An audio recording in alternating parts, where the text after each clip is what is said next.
예수님 이름으로 드리겠습니다. 아멘.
감찰하시며 나를 인도하시는 분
다시 살아나네. 죽은 자와 앞에서 다시 살아나시며 하늘에 오르사 전능하신 하나님 우리를 앉아 계시다가 저희로서 산자와 죽은 자를 심판하러 오시리라.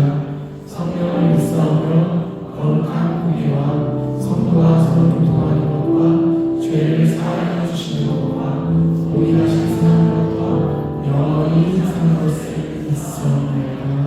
아멘. 우리 생각보다 크고 이쁘신 하나님 아버지, 오늘도 몸의 건강을 허락하셔서 성전에 나와 예배하게 하시니 감사합니다. 오늘 예배 드릴 때 신령과 진정으로 예배하게 하소서. 아벨의 제사를 드리게 하소서. 내 중심을 향유로운 예물로 드리는 우리 모두가 되게 하여 주시옵소서. 하나님, 전쟁이 세계 곳곳에 일어나고 있으며 경제가 어려운 시대에 살고 있는 많은 믿음의 자녀들이 보이는 것만 보지 않고 보이지 않는 것을 보는 영적인 눈을 갖게 하여 주시옵소서. 세상은 혼란 속에 있습니다. 전쟁과 가난과 서로를 미워하는 미움이 가득합니다. 우리를 흑암의 권세에서 건져내사 주님이 허락하신 자유와 사랑 안에 거하며 아버지가 주신 소망을 품고 세상의 빛이 되게 하여 주시옵소서. 하나님, 우리나라가 기후의 불꽃이 꺼지지 않고 불타오르게 하셔서 하나님이 통치하는 대한민국이 되게 하여 주시옵소서. 대통령과 위정자들에게 지혜를 허락하사 하나님 뜻과 합한 정치를 하게 하소서. 하나님의 뜻을 거스르는 잘못된 법들이 통과되지 않게 하소서. 곳곳에 주의 사명을 가지고선 주의 백성들이 늘 깨어 주의 뜻을 바로 알고 말하고 행동하게 하소서. 만물을 주관하시는 하나님을 두려워하게 하시옵소서. 하나님, 그곳에 우리 다음 세대들이 서게 됩니다. 우리 다음 세대들이 허다한 우리들에게 있는 조출된 그 앞에 남은 두 명자처럼 권세 많으시니까 내 몸을 고칠 거라는 믿음과 그 권세는 주 앞에 나갈 때 작은 문제만 해결되는 것이 아니라 내 삶 전체를 바꾸시는 능력의 주님임을 인정하고 믿음의 시선으로 땅을 보는 것이 아니라 하늘을 바라보게 하소서. 그래야 이 악한 시대에 소금의 역할을 감당하게 하시고 나라의 각종 중요 직책에 섰을 때 능력 많으신 주님을 의지하여 기도와 믿음으로 하나님이 통치하시는 나라가 되도록 힘써 일하게 하시옵소서. 악인은 어린아이가 되게 하시되 하나님이 주시는 지혜에는 장성한 사람이 되게 하시옵소서. 하나님, 우리 인천수봉교회를 사랑하여 주시니 감사합니다. 하나님을 깊이 사랑하는 자가 많아지게 하시고 반석에 집을 짓는 자들로 넘쳐나는 교회가 되게 하시옵소서. 사랑으로 온전히 연합하여 띠를 매는 우리 각 지체가 되게 하여 주시옵소서. 심는 이도 있고 물 주는 이도 있으나 오직 자라나게 하시는 이는 하나님이십니다.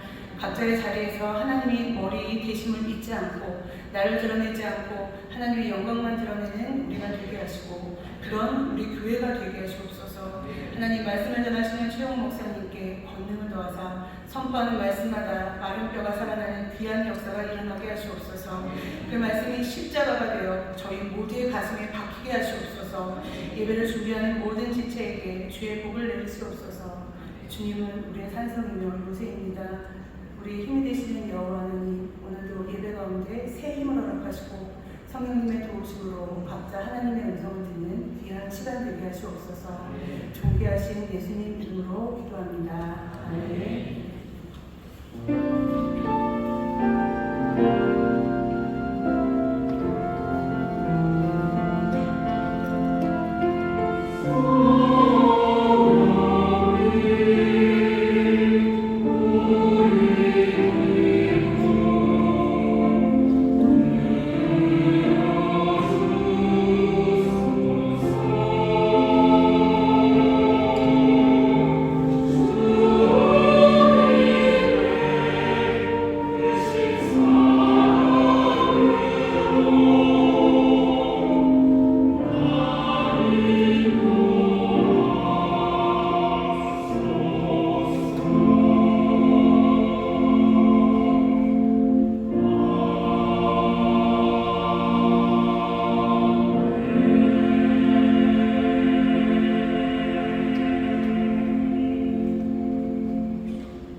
있도록 은혜를 주셨는데 또 기도하며 찬송하며 우리에게 복을 주시는데 이 시간에 말씀을 통하여 우리에게 하나님이 예비하신 선물을 주십니다.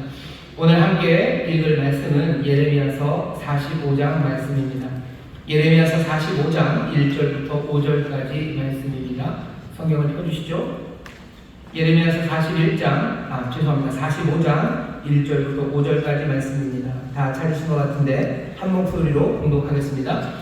유다 왕 요시아의 아들 여호야김 제4년에 네리야의 아들 바룩이 예레미야의 부전대로 이 모든 말을 책에 기록하리라. 때 선지자 예레미야가 그에게 말하여 가로되 바룩아 이스라엘의 하나님 여호와께서 네게 이같이 말씀하시되 내가 일찍 말하기를 슬프다 여호와께서 나의 고통에 슬픔을 더하셨나니 나는 나의 탄식으로 피곤하여 평안치 못하다 하도다 하셨고 또 내게 이르시기를 너는 그에게 이르라 여호와께서 이같이 말씀하시기를 보라 나는 나의 세운 것을 헐기도 하며 나의 심은 것을 뽑기도 하나니 온 땅에 이러하거늘 네가 너를 위하여 대사를 경영하느냐 그것을 경영하지 말라. 보라 내가 모든 육체에게 재앙을 내리리라. 그러나 너의 가는 모든 곳에서는 내가 너로 생명 얻기를 노량물을 얻는 것 같게 하리라. 여호와의 말이니라 하셨느니라. 아멘. 예레미야서 45장 1절부터 5절까지 말씀을 함께 본문으로 읽었고요. 오늘 설교의 제목은 힘들고 평범하게 살아요 라는 제목으로 말씀을 나눌 겁니다. 우리가 힘들게 살아요. 그리고 평범하게 삽니다. 대부분이 그렇습니다. 둘 중에 하나였으면 좋겠죠. 힘들었으면 기왕에 힘들고 어렵고 파란만장하게 살 거면 뭔가 비범하게 살았으면 좋겠는데 그렇게도 잘 안 되고요. 아니면 그냥 평범하게 살고 싶죠. 평범하게 살고 그리고 그냥 아무것 없이 그냥 조용히 살았으면 좋겠는데 평범하게 살려고 해도 인생이 쉬운 것은 아닙니다. 지난주에 베드로 얘기를 했습니다. 우리가 꼭 죄, 실패 그런 것으로만 어려워하지는 않고요. 오늘 여기 설교 제목에 나온 것처럼 큰 실패, 큰 죄가 없더라도 그냥 별것 아닌 인생을 사는 것 같은데도 그렇게 힘들어요.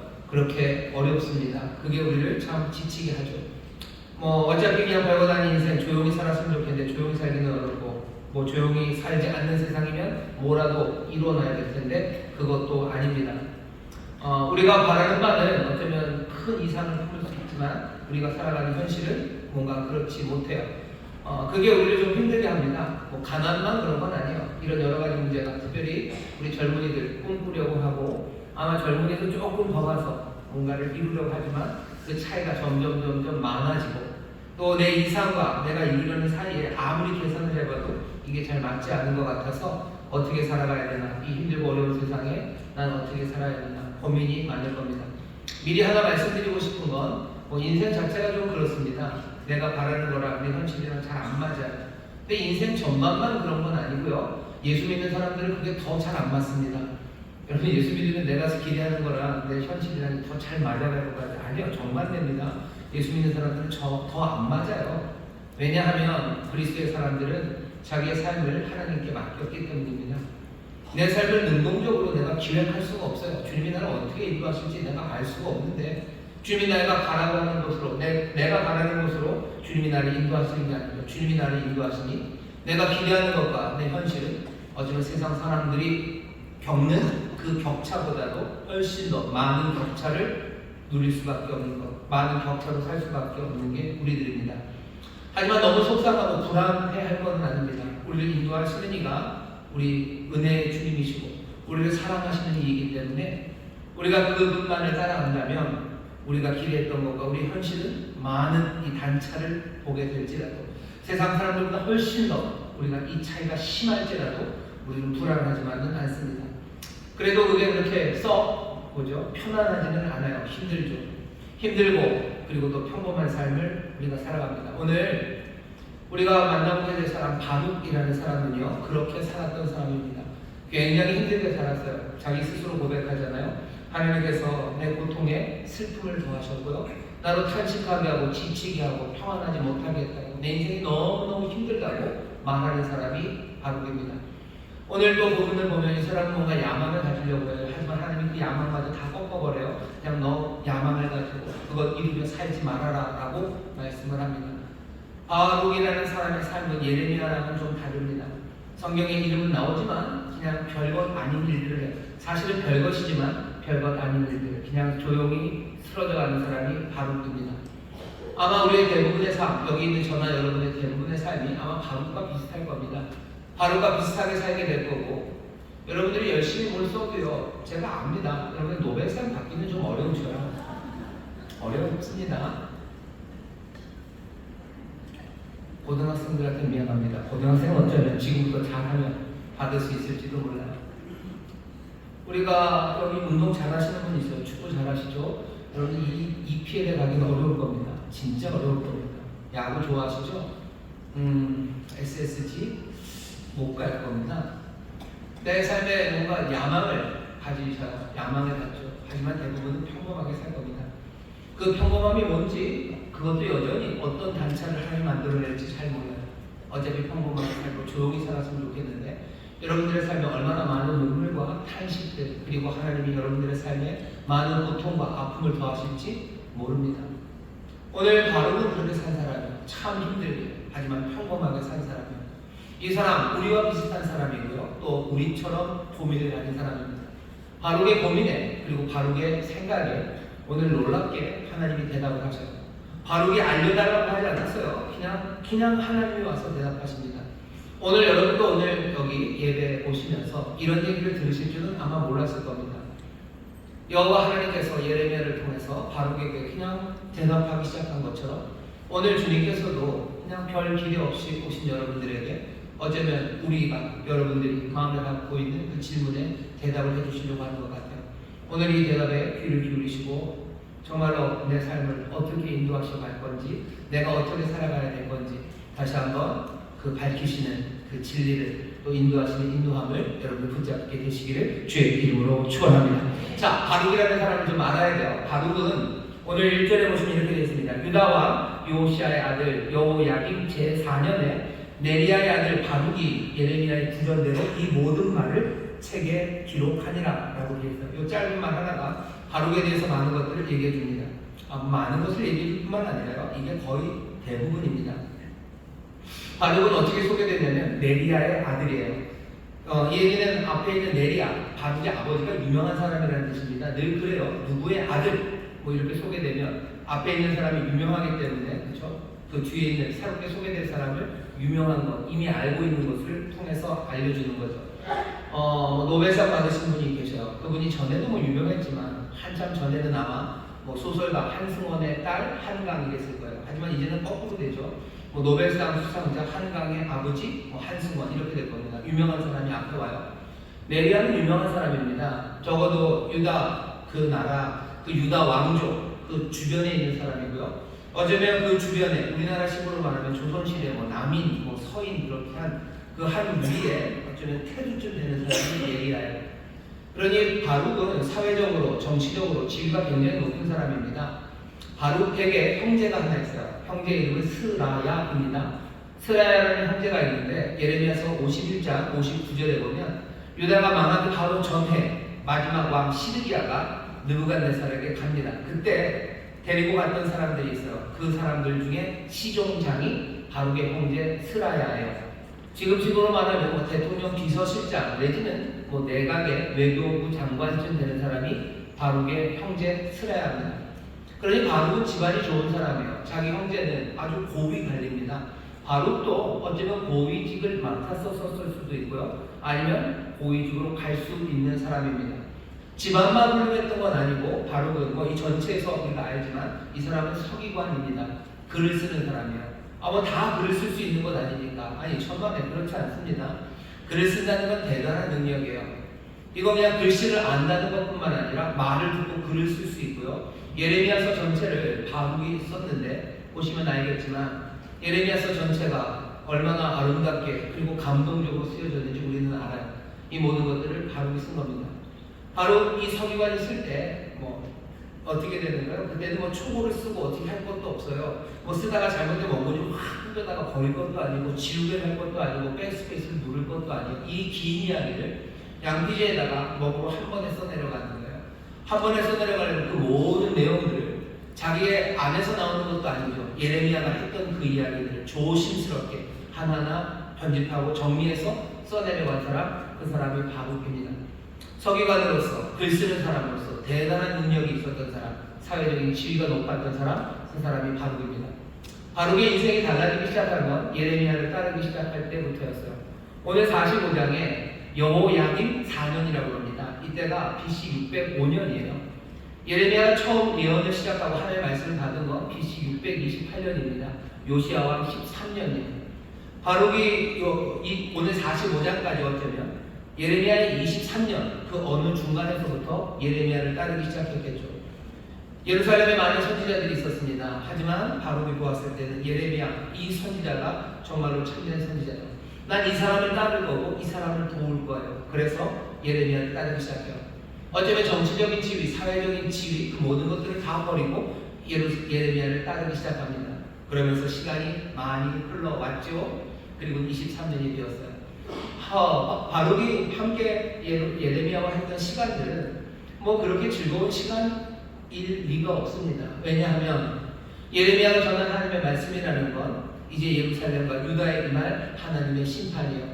하나님이 괜히 심판하시는 건 아니죠. 유다가 그리고 예루살렘이 그 왕들이, 귀족들이, 제사장들이 하나님 앞에 무슨 잘못을 했는지 그 이야기를 전합니다. 그러니 전하는 이야기는 참 슬프고 가슴 아픈 이야기예요. 거기다 하나님의 심판, 그건 두렵고 떨리는 이야기입니다. 두렵고 떨리고 가슴 아픈 이야기만 하는 사람, 그 사람은 뒤를 또 쫓아가고요. 그리고 이 예레미야, 자기가 따르는 이 선지자에게 오는 모든 반응들은 어느 것 하나도 우호적인 반응은 없어요. 몽땅 다 사람들이 미워합니다. 민족의 반역자라고 부르고 뭐 거짓말장이라고 부르고 사람들이 막 틈만 나면 막 옥에다 가둬버리려고 하는 그런 선지자가 예레미야입니다. 바룩은 이 예레미야를 따르는 사람이에요. 23년쯤 지났습니다. 이제 하나님께서 예레미야 36장 보면 그 사건이 정확하게 더 자세하게 나옵니다. 여호와 하나님께서 예레미야에게 얘기하셔. 너 이제 네가 지난 23년 동안 했던 그 예언의 말씀들을 그 말들을 다 정리해서 기록해라 라고 말씀하셔요. 그거 기록하는 거 예레미야가 못합니다. 자기가 한 말 기억은 하겠지만 뭐라고 말하는지 어렵죠. 그래서 누구에게 시켜? 바룩에게 시킵니다. 바룩 불러요. 너 하나님이 내가 했던 여러 것의 예언을 다 기록하란다. 너 그거 23년치를 기록해라 라고 명령을 내죠. 바룩이 뭐합니까? 사무관이에요. 할 수 있습니다. 하긴 할 거예요. 그리고 그 일을 지금 시작하려고 하는데 어쩌면 그 일을 마칠 때쯤입니다. 시간이 꽤 오래 걸렸어요. 요시야 왕 3년, 요시야가 아니라 여호야김 4년에 시작해서 뭐 끝난 게 아마 한 1년쯤 걸린 것 같습니다. 여호야김 5년쯤에 그게 마친 것 같아요. 한 1년쯤 고민하면서 바룩이 그 글을 씁니다. 오늘 본문 보면 그렇게 되어 있죠. 그 말을 책에 기록하니 어쩌면 그때 바로 그때예요. 바룩이 그 예레미야 예언을 지금 하나하나 예레미야서, 그러니까 예레미야서가 될 겁니다. 그걸 하나하나 쓰고 있을 때 여호와께서 예레미야에게 뭐라고 말씀을 하셨어요? 바룩에게 말을 전해라 라고 하신 말씀입니다. 바룩에게 예레미야가 와서 말을 전합니다. 전하는 내용이 보시죠. 2절입니다. 바룩아, 이스라엘의 하나님 여호와께서 내게 이같이 말씀하시되 네가 일찍 말하기를 슬프다. 여호와께서 나의 고통에 슬픔을 더하셨으니 나는 나의 탄식으로 피곤하여 평안치 못하다 하도다 하셨고, 바룩이가 한 말을 하나님이 들었다는 거예요. 어쩌면 이 글을 쓰고 있는 그 가운데 그 일을 감당하면서 바룩이 그 얘기를 했겠죠. 슬프다. 여호와께서 내 고통에 슬픔을 더하셨고 나로 내 영혼으로 쉬지 못하게 하시고 나로 탄식하고 피곤하게 만드셔 나로 평안치 못하게 하신다라고 그 얘기를 했습니다. 하나님 그 얘기 들으셨다는 거예요. 바룩은 왜 이렇게 슬픔에 고통을 더했다고 얘기하죠? 그렇죠. 하나님이 전하는 말씀을 선포하는 예레미야를 따르는 시간도 만만치 않았어요. 진짜로 어렵고 힘들었습니다. 힘든 이야기를 듣고 전한다는 게 그냥 만만합니까? 사람들이 무슨 여러 가지 비난과 배신자 소리를 듣고 위험에 처한다는 게 참 아슬아슬했었어요. 근데 거기에 더해서 이제 그 오랜 아픔의 말들, 하나님의 진노의 말들 하나하나 바룩이 써내려가야 합니다. 육체적으로 힘들 뿐만 아니라 감정적으로 너무 힘들어요. 눈물 나는 일입니다. 아파요. 이스라엘에게 임한, 예루살렘에게 임한 하나님의 심판은 예루살렘 멀리 떨어져 있는 게 아니죠. 그게 그냥 자기입니다. 그 모든 죄악을 받을 때 바룩이 내 얘기라고 생각 안 할 수가 없어요. 왜? 자기도 그 엘리트 그룹에 있었어요. 자기도 그렇게 살았어요. 내 형제의 이야기요, 내 아버지의 이야기니까 내가 범한 죄고 우리에게 임한 하나님의 심판이요. 하나님은 괴롭고 힘들었습니다. 그 슬픔에 하나님이 고통에 슬픔을 더하신 거죠. 그걸 하나하나 써내려가라고 얘기해요. 아픕니다. 가족은 아파요. 힘들어요. 우리도 아프고 힘들죠. 우리도 아프고 힘듭니다. 우리도 그냥 어떻게 그냥 날라리처럼 살아갈 수도 있었어요. 근데 하나님이 우리에게 하시는 말씀들, 우리의 죄악을 드러내시고 하나님이 하시는 심판의 이야기들 우리가 들어요. 인생에 가뜩이나 힘들고 어려운데 하나님은 거기에 슬픔을 더하십니다. 그것 때문에 지치죠. 그것 때문에 괴롭죠. 힘들어합니다. 하나님이 아신대요. 그리고 뭐라고 그러세요? 하나님 거기 이제 대답하기 시작합니다. 힘든 인생. 정말로 어쩌면 예수님 믿어서 힘든 인생, 예레미야를 따라서 힘든 인생, 하나님의 책망과 하나님의 심판의 말씀을 들었기 때문에 힘든 인생들에게 하나님이 주시는 대답이에요. 대답은 4절입니다. 또 내게 이르시기를 너는 죄송합니다. 내게 이르시기를 너는 그에게 이르라. 예레미야에 하신 말씀이죠. 바룩에게 말하라고 이렇게 말하랍니다. 바룩이 들어야 되는 말, 여호와께서 이같이 말씀하시기를 보라, 나는 나의 세운 것을 헐기도 하며 나의 심은 것을 뽑기도 하나니 온 땅에 이러하거늘. 슬퍼하고 괴로워하는 힘들어하는 바룩에게 하나님이 주시는 말씀입니다. 뭐라고 그러셔요? 나는 세운 것을 헐기도 하고 나는 심은 것을 뽑기도 한대요. 이 얘기가 무슨 얘기일까? 나는 지금 슬퍼하고 하나님의 심판, 사람들의 죄악, 반역, 그것 때문에 너무너무 힘들어요. 남 얘기가 아닙니다. 세상 때문에 괴롭기도 하고 나 때문에 괴롭기도 한 나에게 하나님은 심기도 하고 또 뽑기도 하고 세우기도 하고 허물기도 하신대요. 이런 말입니까?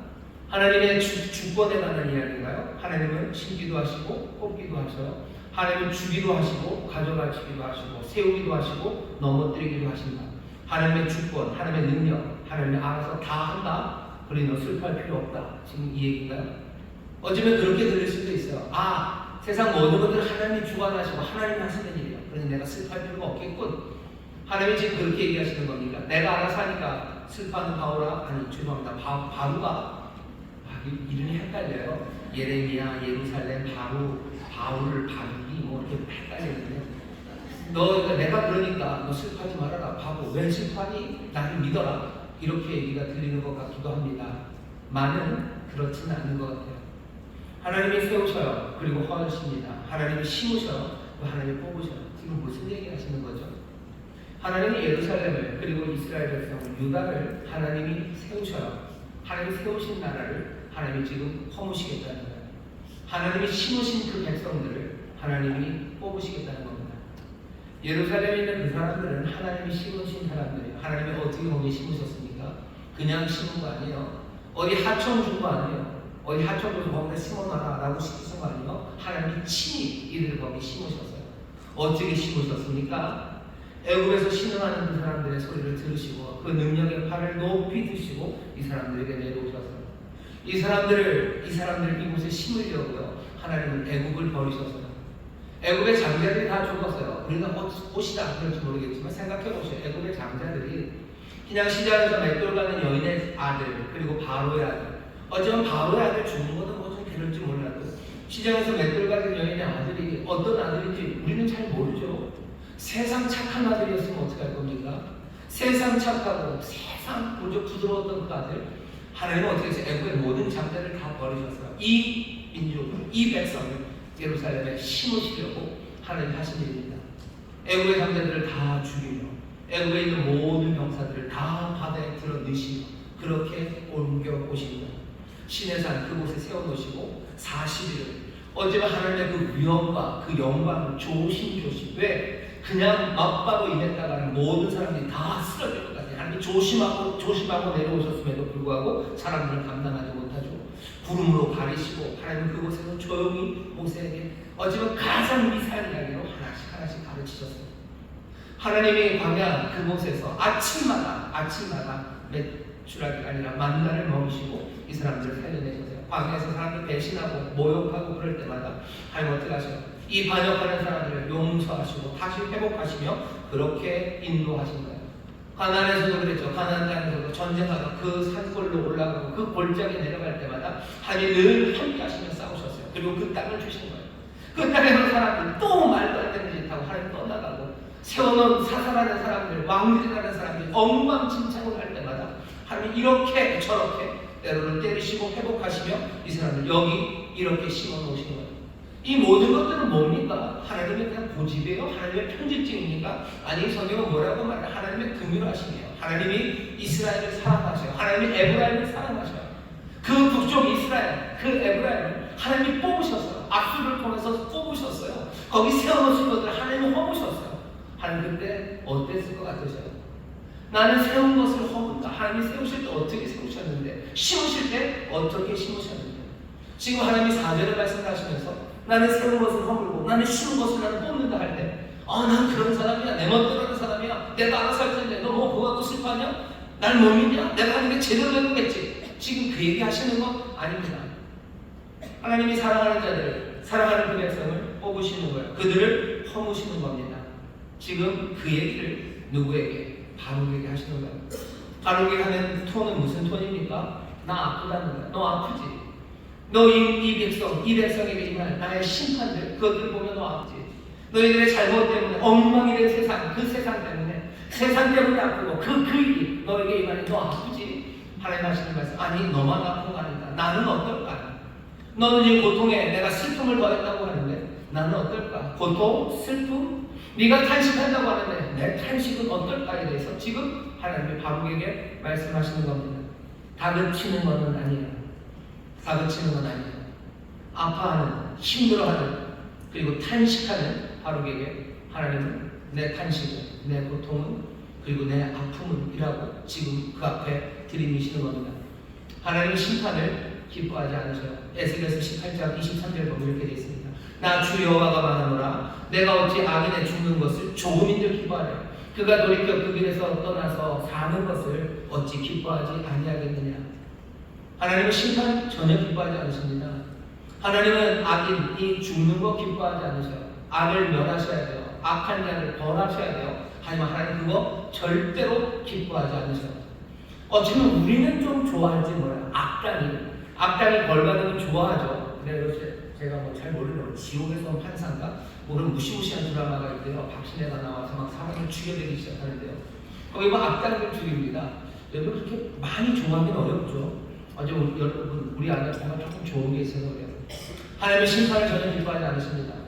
우리는 우리에게 나쁜 짓 했던 악당들이 뭐 죽는 건 좀 너무 심하고요. 가다가 뭐 넘어져서 어떻게 됐으면 좋겠고 뭐 거기에 무슨 뭐가 쫄딱 망했다는 이야기를 들으면 그냥 기분이 스르르 좋아요. 그 집 아들이 뭐 어떻게 다쳤다는 얘기를 들으면 이러면 안 되는데 뭐 이러면서 얘기들을 합니다. 하나님은 심판을 전혀 기뻐하지 않으셔요. 악인이 죽는 것 하나님 좋아하지 않으십니다. 근데 하물며 여기 사랑하는 못나고 믿고 악한 일 하지만 내가 사랑하고 내 아들이라고 불렀던 이 사람들을 하나님이 그렇게 때리시고 뽑아내시고 쓰러뜨리실 때 하나님 어떠실까에 관한 이야기입니다. 성전이 불탈 거예요. 성전이 불타고 어린아이들은 돌에 맺혀져서 죽기 시작할 거고 부녀자들은 강간당할 거고 사람들은 비참하게 끌려갈 겁니다. 그 시간에 하나님은 어떠십니까? 하나님 아프셔요. 이사야서 63장 9절에 보면 그들의 모든 환난에 동참하사 그렇게 있어요.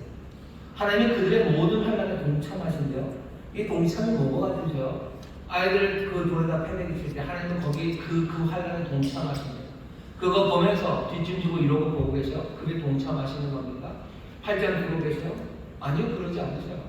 하나님은 오히려 그런 사람들, 그런 사람들에 대해서 그냥 좀 분노를 쏟아내십니다.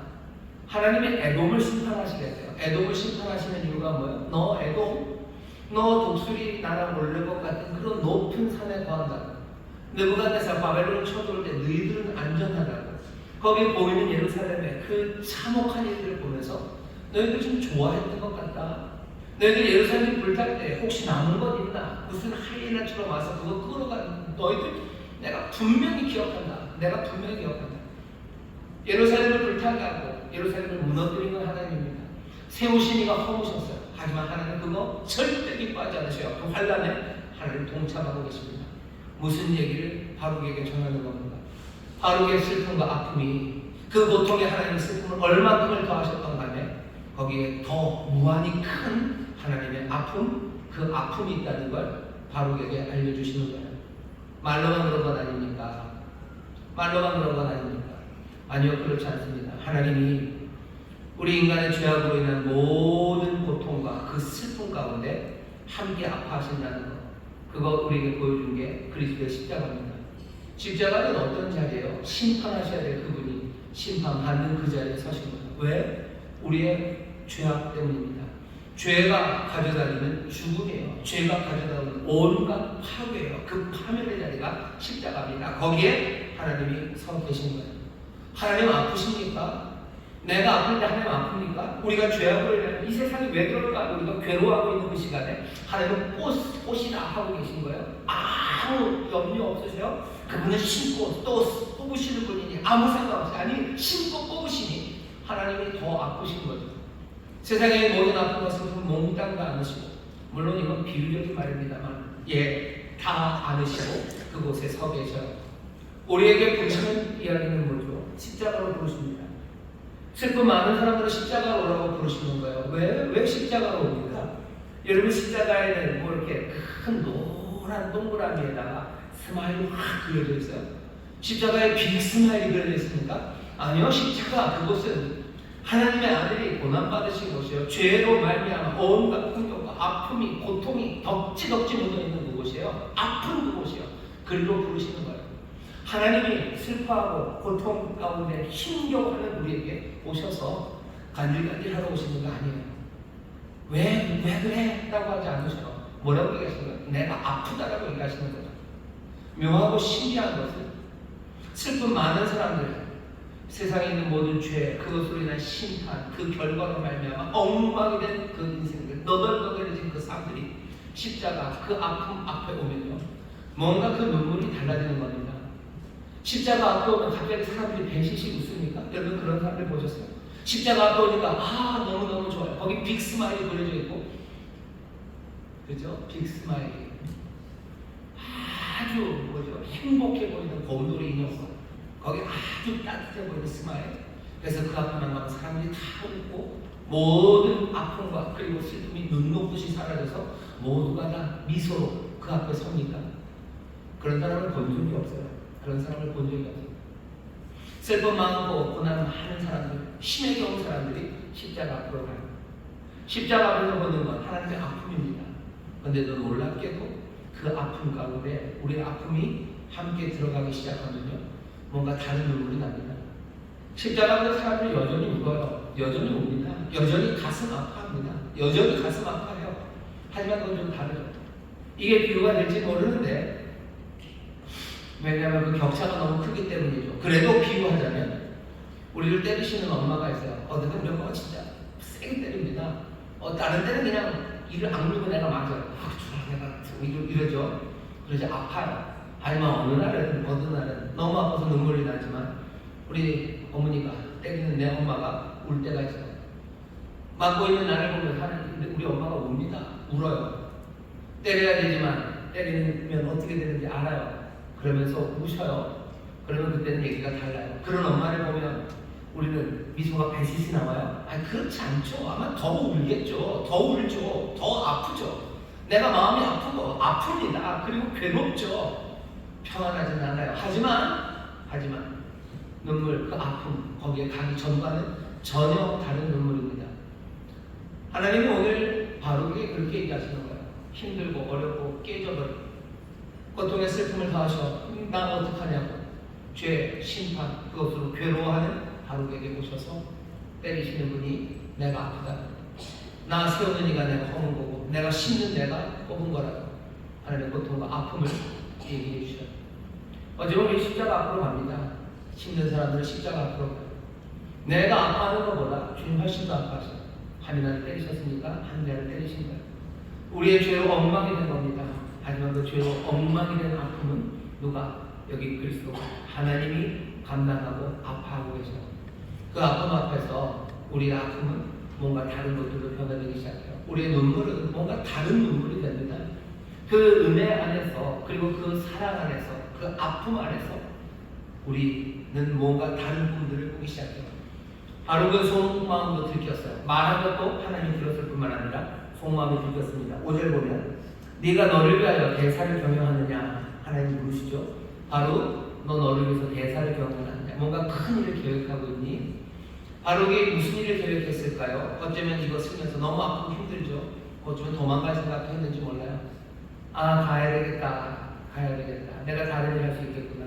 그냥 어쩌면 스라야와 함께, 아니면 내 아버지 네리아와 함께 여기 떠나서, 어쩌면 내가 갖고 있는 이 서기관, 아니면 내가 갖고 있는 이 재능으로 뭔가 다른 일을 할 수도 있겠지라는 생각을 했었나 봅니다. 무슨 생각인지 디테일은 없어요. 그냥 하나님이 아셔요. 네가 너를 위하여 대사를 경영하느냐라고 물으십니다. 물어보실 때는 확인하려고 그러시는 건 아니에요. 우리의 외모뿐만 아니라 중심을 보시는 하나님이 바룩의 마음을 왜 모르겠어요? 바룩의 마음을 아십니다. 그러니 오셔서 묻지도 않았는데 대답해 주시는 거죠. 대답은 아주 분명합니다. 뭐라고 대답하시죠? 그것을 경영하지 말라. 하지 말아라. 바로 너를 위해서 뭔가 야망을 품고 있니? 야망 접어라. 하지 말아라. 하지 말아야 되는 이유는 뭡니까? 분명하게 얘기하셔요. 보라, 내가 모든 육체에게 재앙을 내린다. 내가 세상 심판할 거야. 내가 예루살렘 끝장낼 거야. 예루살렘에서 무슨 네가 야망을 품겠니? 할 수 없죠. 이제 몇 년 있으면 다 사라질 겁니다. 다 불타고 다 무너지고 그냥 다 엉망이 될 거예요. 그럴 수 없습니다. 야망을 품을 수 없는 땅이 될 거예요. 그러니 야망 품지 말라고 하시는 거죠. 우리는요? 우리는 세상이 끝납니까? 우리는 어떻습니까? 시간이 조금 있네요. 그러면 더 하겠습니다. 하나님이 그렇게 얘기를 하셔요. 일단 그렇게 얘기를 하셔요. 사람들 이 대답을 들으면 어떻게 받아들여야 됩니까? 그냥 우리 하시는 말씀도 분명하죠. 이 땅에서 어쩌면 인간의 넘치는 반역과 하나님의 심판, 그 일을 앞에 둔 보좌에 있는 어린 양이 앉아 계시고 세상을 다스리시고 세상을 심판하시리가 앉으신, 이제 하나님의 나라가 이 가운데 임할 아버지의 뜻이 이루어진 이 세상에서 하나님 말씀대로 거듭하면 우리가 우리를 위하여 야망을 가지는 것 똑같이 대답하십니다. 하나님의 나라는 임해요.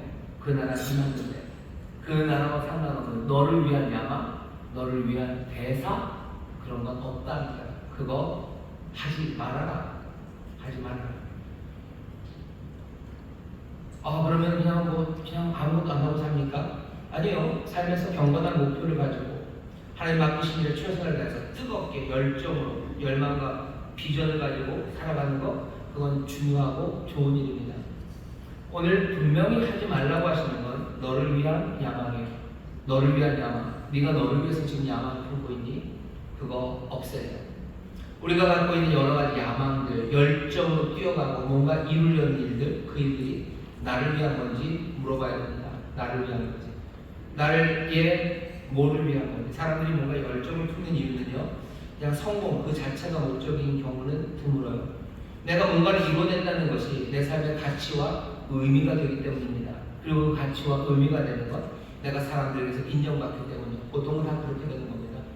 사람들은 뭔가 하나를 이뤄놨다, 거기서 멈추지 않아요. 뭘로 확인되냐면요, 사람들이 뭔가 성공하고 나면 자기가 대단한 사람이 될 줄 알아요. 아니죠. 그냥 그거 성공한 거죠. 그런데 대단한 사람이 됐다고 생각해요. 예를 들면 그런 거죠. 요즘 하도 그 요리가가 그래서 그런데 요리의 대가가 됐다고 칩시다요. 그럼 요리를 잘한 거예요. 끝이에요. 근데 요리를 잘한 사람이 세상의 모든 것들을 아느냐 말하기 시작해요. 인생을 이렇게 살아야 되는 거예요. 자기가 뭘 한다고? 요리를 잘한 거예요. 왜 인생에 대해서 말합니까? 더 심각한 사람들, 이런 사람들, 죄송합니다만 우리 소위 말하는 우리 이전 세대, 굉장히 어렵고 가난한 세대에서 정말 열심히 일하고 그리고 부지런히 일하고 힘써서 일해서 경제적인 발전을 이루셨어요. 정말 훌륭합니다. 성공하셨어요. 그걸 부정할 사람 아무도 없어요.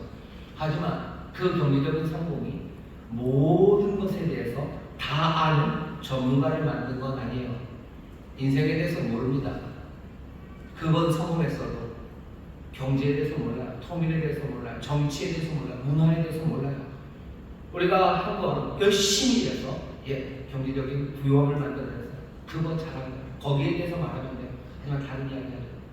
집에서 아버지들이 그래요. 아버지 성공한 아버지들 계십니다. 성공한 아버지들 보면 자기들이 뭐든지 다 알아요. 그죠? 다 알아요.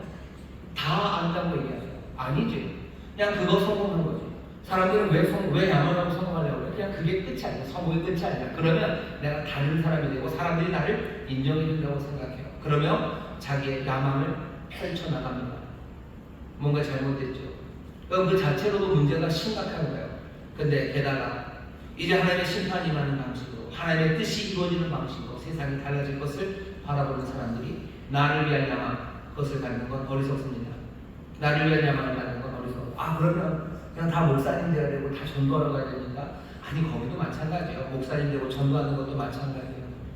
목사님들이 기도하고 바라는 게 있어요. 뭐냐면 저도 그렇습니다. 설교를 진짜 잘했으면 좋겠어요. 저도 그렇고 여러분들도 그렇게 기도하시죠? 담임 목사님 설교를 좀 잘했으면 좋겠습니다. 기도하시잖아요. 왜 그런 거예요? 왜 그렇습니까? 왜 그러셔요? 여러분들은 왜 그렇게 기도하셔요? 목사님들은 왜 그렇게 기도하셔요? 때로는 목사님들이 그렇게 기도하실 때 자기를 위해서 기도할 때가 있어요. 설교를 잘해서 인정받고 싶은 거죠. 그나마 건전한 건 성도들에게 인정받고 싶어하는 그나마 건전해요. 하지만 밖에서 인정받고 싶고 다른 교회에서 무슨 교단에서 아니면 설교를 잘한다고 대한민국에서 인정받고 싶어하는 것, 그거 뭡니까? 자기를 위한 야망이에요. 그거 없어야 되는 거죠. 큰 교회가 되는 것도 마찬가지예요. 우리 교회 부흥해야 돼요. 왜 부흥해야 돼요? 도대체 왜 그렇습니까? 우리를 위한 야망을 할 수 있어요. 우리를 위해서. 왜? 인정받고 싶은 거죠. 그 교회는 진짜 좋은 교회네. 그 교회는 진짜 좋은 교회야. 그 소리 듣기 위해서 우리가 큰 교회가 되기를 바라고 건강한 교회가 되어야 되는데 왜? 사람들에게 인정받기 위해서. 그러면 그때부터 보이는 겁니다. 하나님, 그렇게 하지 말래. 그렇게 하지 말랍니다. 그럼 나는 지금 어디 다니는 직장이 있어요. 어디 직장을 다닌다고 해야 좀 말이 되려나? 그래서 인천에 있는 걸 해야 되겠죠. 그러면 쌈바로 합시다. 쌈바를 다녀요. 삼성 바이오를 다녀요. 잘난 척은 아닙니다. 삼성 바이오를 다녀요. 삼성 바이오를 내가 열심히 다닙니다. 나는 거기서 무슨 야망을 가져야 되죠? 내가 부장까지 뛰고 내가 이사가 되고 내가 최대한 열심히 해서 삼성 바이오에 탑으로 가겠다 라는 야망, 그 야망을 가진 사람이 있어요. 왜? 그래야 내 인생이 인정받을 것 같은 거예요. 그게 내 삶의 목표가 되는 거예요. 그러면 하나님의 그 꿈에 대해서 뭐라고 얘기하실까요? 오늘 얘기 잘 하시잖아요. 그러지 말아라. 그러지 말아라. 그것을 경험하지 말아라. 너를 위해서 하는 거 하지 말아요. 내가 무슨 뭐지요? 바이오에 대한 지식도 많고요. 내가 MBA를 해가지고 내가 경영학적 지식도 많고요. 게다가 내가 건강도 괜찮고요. 얼굴도 좀 괜찮게 생겼고 심지어 내가 노래방 가서 노래도 잘하고 춤도 잘 추고 그러니 내가 올라갈 수 있는 내 모든 능력에서 난 최선을 다해서 거기로 갈 거예요. 라고 생각하는 사람들. 하나님이 그러면 다른 하나님입니다. 하지 말아라. 하지 말아라. 그렇게 하지 말아라. 그게 나를 위해서, 내가 인정받기 위해서, 내 삶의 가치와 의미가 거기 있다고 생각하고 그렇게 가는 거라면 하지 말래. 그럼 어떻게 해야 됩니까? 내가 삼성바이오를 다니고 있어. 내가 거기서 해야 되는 일. 어제는 여기 있는 말씀 그대로 바로에게 시키시는 일은 뭐예요? 하나님 보내십니다. 모든 야망을 다 꺾으시고 그 슬픔에 대해서 그냥 나도 아프다라고만 말씀하셨어요. 하나님이 바로에게 모든 슬픔을 싹싹 다 긁어내지 않으셨어요. 암 수술하듯이 싹싹 긁어내고 얼굴에 있는 무슨 죽은 게 다 점들 빼듯이 샅샅이 그 슬픔을 다 긁어내지 않으셨어요. 그냥 그 슬픔 있는 채로 십자가 앞으로 내 아픔 앞으로 나오게만 하셨어요. 야망, 그 야망 다 버리게 하셨어요. 그러고 하나님 어떻게 하십니까? 바로에게 그냥 그거 쓰라고. 아니 그것만이 아니에요. 예레미야를 통해서 전하시는 말씀은 그 쓴 글을 들고 하나님의 성전에 가서 여호와의 성전에 가서 여호와의 백성에게 그거 읽어주라고. 예레미야도 못 갑니다. 갇혀있기 때문에 떨리는 일이에요. 그 일을 하라고 이 사람 바룩을 보내셔요. 하나님이 바룩을 보내셔요. 슬픈 사람, 이 사람을 그냥 하나님의 일로 보내셔요. 이 야망을 다 꺾어놓고서 뭐예요? 하나님의 일을 하라고 보내셔요. 심판 그 앞에서 어쩌면 아주 슬픈 일입니다. 될 것 같지만 결국 되지 않아요. 바룩이 그걸 읽지만 왕이 그 이야기를 듣고 막 가슴을 찌고 옵니까? 아니요. 칼을 들고 그 두루마리를 짠짠히 다 찢어버린 게 여호야김이요. 그 모든 찢어버린 두루마리를 화롯불에 다 집어던지고 선지자 예레미야 그리고 서기관 바로 잡아와라 라고 말하는 그 상황에 놓였어요. 그 상황으로 하나님이 바룩을 보내십니다. 바룩을 보내시라고. 하나님이 바룩을 보내셔요. 바룩을 보내신다는 건 무슨 뜻입니까? 너무한 거 아닙니까? 슬픔도 다 치료해주지 않으시고 고통에서 뭘 완화시켜준 것도 하나도 없이 그냥 자기가 아프다고 하시고 그러면서 내 야망은 다 꺾어놓고 그리고 자기 일하러 우리를 보내시는 거예요. 바룩이 그렇게 삽니다. 대단한 일 아니에요. 야망은 사라졌어요. 가서 그거 읽고 그냥 문서 쓰고 하는 그 일로 하나님이 보내셔요. 하나님이 늘 그렇습니까? 좀 늘 그렇습니다. 바룩이 섬겼던 예레미야도 마찬가지입니다. 예레미야의 마음의 슬픔과 아픔을 하나님이 다 제해 주셔요. 그래서 예레미야가 방긋방긋 웃으면서 하나님이 살리실 거니까 방긋방긋 웃으면서 하나님 말씀을 전합니까? 아니요. 하나님의 심판을 전하고 하나님이 정말로 우리에게 하시는 말씀들을 전하면서 예레미야는 눈물로 전합니다. 눈물을 줄줄 흐르면서 전하는 거예요. 아픔을 그냥 끌어안고 전하는 거예요.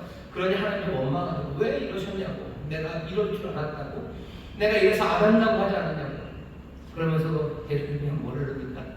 내가 이럴 줄 알았다고, 내가 이럴 줄 알았다고. 하나님 당신이 이길 줄 알았다고. 하나님 늘 이기시는 분이라고. 그렇게 얘기하면서 눈물로 예레미야는 어떻게 해요? 하나님 맡기신 그 일. 여전히 뭔가 자기를 위한 야망은 아무것도 없습니다. 예레미야도 굉장히 훌륭한 집안 사람이요. 그 야망은 다 사라지고 이 아픔의 길로, 이 슬픔의 길로 예레미야가 걸어가요. 바룩도 그렇게 걸어갑니다. 바룩만 그렇게 걸어가요. 이들이 섬기는 정말 주님, 그 주님도 그렇게 걸어갑니다. 예수님 어떻게 걸어가세요? 예수님은 방긋방긋 웃으면서, 아니요, 예수님 밝은 환한 미소로 사람을 위로하지만 예수님의 마음에 슬픔 그리고 애통함, 고통 그것이 가득하셔요. 십자가에서 밝혀지잖아요. 예수님 십자가에 올라가서 방긋방긋 웃으면서 하나님의 시거지 너무 좋아. 그러고 올라가서 우리는 그런데 하나님이 너무 딴다 위로하시고 하나님의 아들, 순종한 아들, 그 슬픔을 다 지하시고 다 사하셔서 다 깨끗하게 하셔서 아무 슬픔, 고통 한 개도 안 남기시고, 아니 고통에 슬픔을 더하시며 그 십자가에 올라가시는 거예요. 예수님 아픔 다 안고 올라가십니다. 몽땅 다 안고 뭐 하는 거예요? 보내시는 그 길을 가는 거예요. 아니 슬픔을 치료하고 보내셨어야죠. 아니요, 치료 안 하고 보내십니다. 우리는 그렇게 살아요. 하나님 우리를 좀 어떻게 해주시고 우리를 뭐 그렇게 하고 보내셔야죠. 근데 내 안에 있는 모든 것들 다 탈탈 털어낼 때까지 기다려야 될 거라고 생각해요. 아니 하나님이 얘기하시죠. 나 아프다, 나도 아프다. 주님, 우리를 부르시는 주님도 똑같이 얘기하시죠. 그렇게 걸어가죠. 야망 다 꺾으셨어요. 예수님 야망 없습니다. 자기를 위한 꿈 아무것도 없어요. 자기를 위한 꿈이 있었으면 알렉산드리아에 태어나야죠. 아니면 로마에 태어나야죠. 식민지 저 촌구석에서 태어나시면 안 되죠. 하시는 일 다른 일 하셨어야 되죠. 그렇게 한 개도 하신 것 없어요. 자기의 야망 그건 없습니다. 오직 아버지의 뜻, 아버지의 뜻을 이루기 위해서 이 길을 걸어가실 뿐이에요. 걸어간 그 길은 평범한 길입니다. 갈릴리 청년이 걸어가야 되는 평범한 길이에요. 갈릴리 청년이 꿈만 많고 의로웠던 사람이라면 걸어가야 되는 그 길을 그냥 타박타박 걸어가시는 거예요. 우리 하나님이 우리를 그렇게 보내십니다. 자기의 일을 위해서 보내셔요. 왜 그러십니까? 우리를 아들로 인정해 주시기 때문인 것 같아요. 뭔가 노동자 내지는 근로자에게 해주려면요, 노동 조건을 만족시켜줘야 돼요. 그죠? 그래야지 일을 시키지 않겠습니까? 근데 여기는 아들이에요. 여기는 아들입니다. 사랑하는 자, 그냥 그 아픔 가운데도 나도 아프다 하면 아버지의 아픔에 아들은 그냥 그 길을 걸어가는 것처럼 세상이 인정해주기 전에 우리는 세상의 인정을 바라지만, 아니 그거 버린 사람들에게 하나님 먼저 인정해 주시는 거예요. 우리 하나님은 아들로 인정하시는 겁니다. 어쩌면 우리를 대장부로 인정해 주시는 거예요.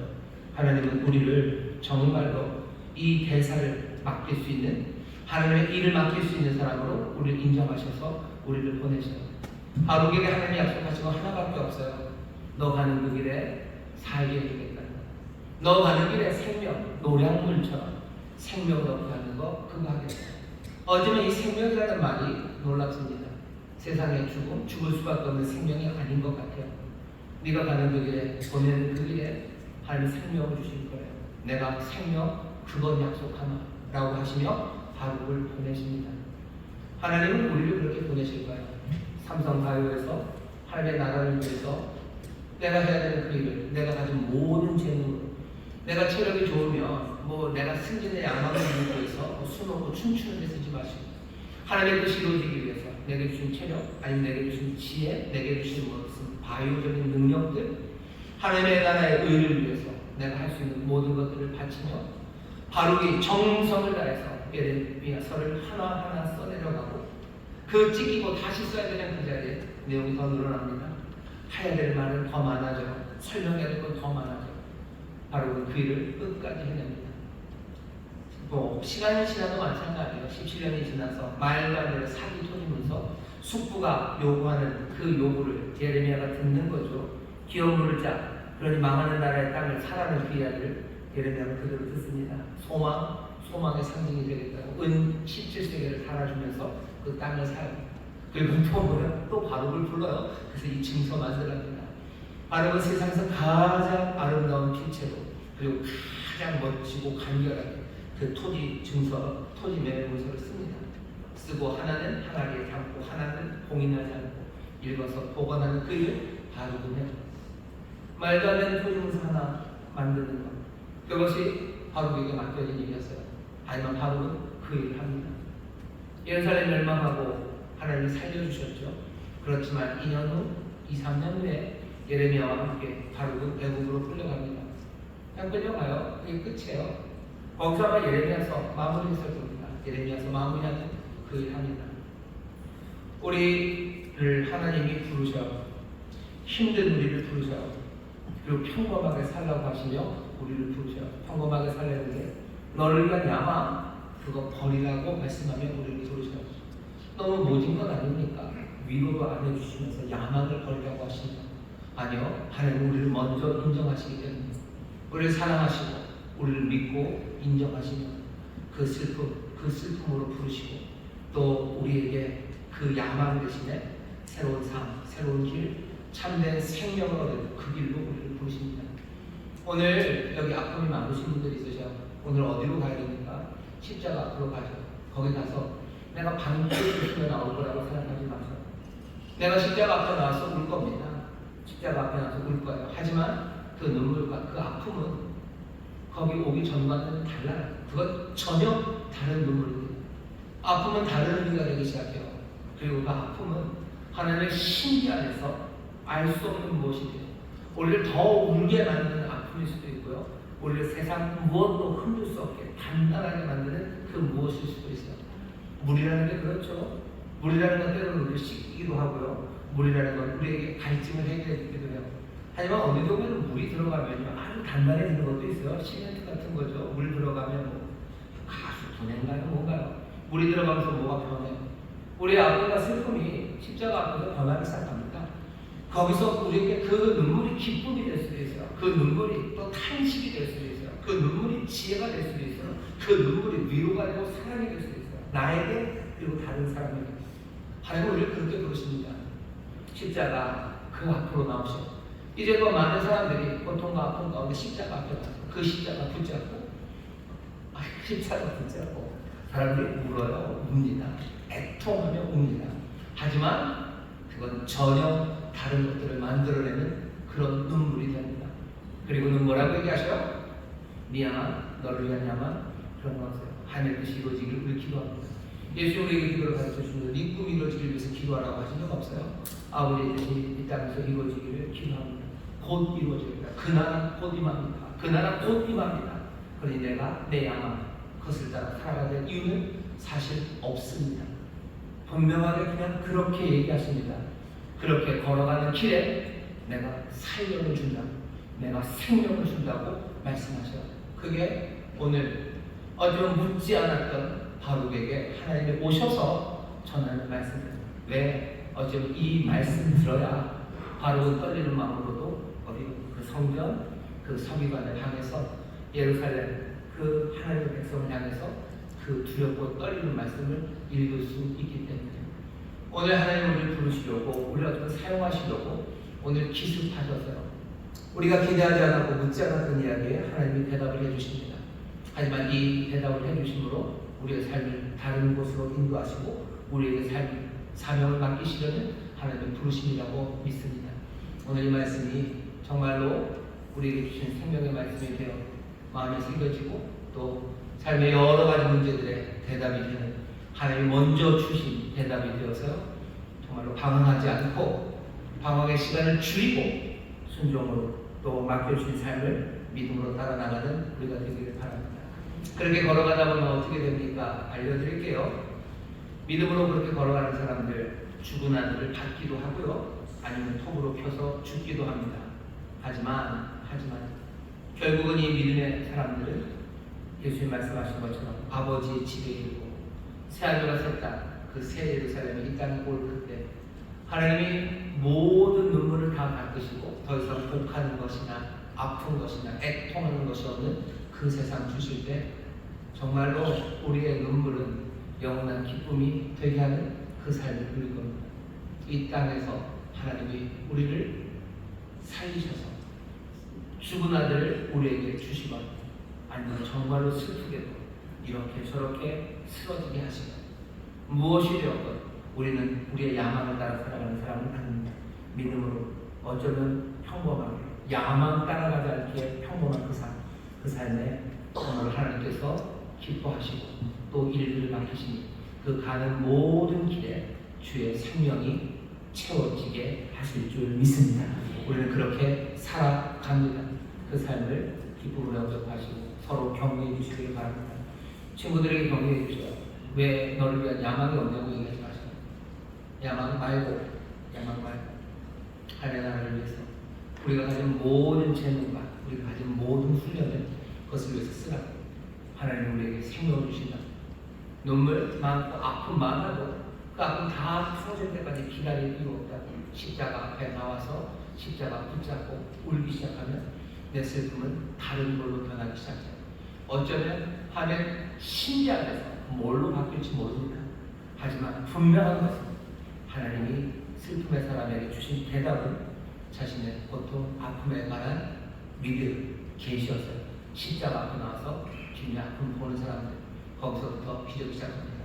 오늘 우리가 함께 기도할 때 여러분들 내 삶의 아픔들을 안고 십자가 앞으로 나가도록 성령님 인도해달라고 기도하셔요. 그 고통의 이야기가 들려져야 됩니다. 예수님의 아픔, 주님의 아픔, 그 아픔 앞에 내가 나가야 됩니다. 성령님 그리로 인도해달라고 기도하시고 이 진리의 말씀 기억할 수 있도록 성령님 도와달라고 기도하셔서 정말로 이 말씀 붙잡고 이 대답을 붙잡고 새롭게 살아가는 우리 모두가 되기를 바랍니다. 기도하겠습니다. 하나님 감사합니다. 여기 힘겹고 그리고 또 정말로 어찌 살아야 될지 아버지 그 야망 앞에서 흔들리는 많은 사람들 있습니다. 아버지 하나님 주가 우리에게 오셔서 대답해 주신 오늘 이 대답하신 말씀 붙잡고 아버지 하나님 뜻대로 정말로 걸어가는 그 길에 생명 가득한 삶들 살아가게 하여 주옵소서. 아버지여 세상에 거짓말들에 속지 않기 원합니다. 우리의 모든 눈물이 다 닦아져야 뭔가를 시작할 수 있는 건 아닙니다. 그날은 저 끝에 올 겁니다.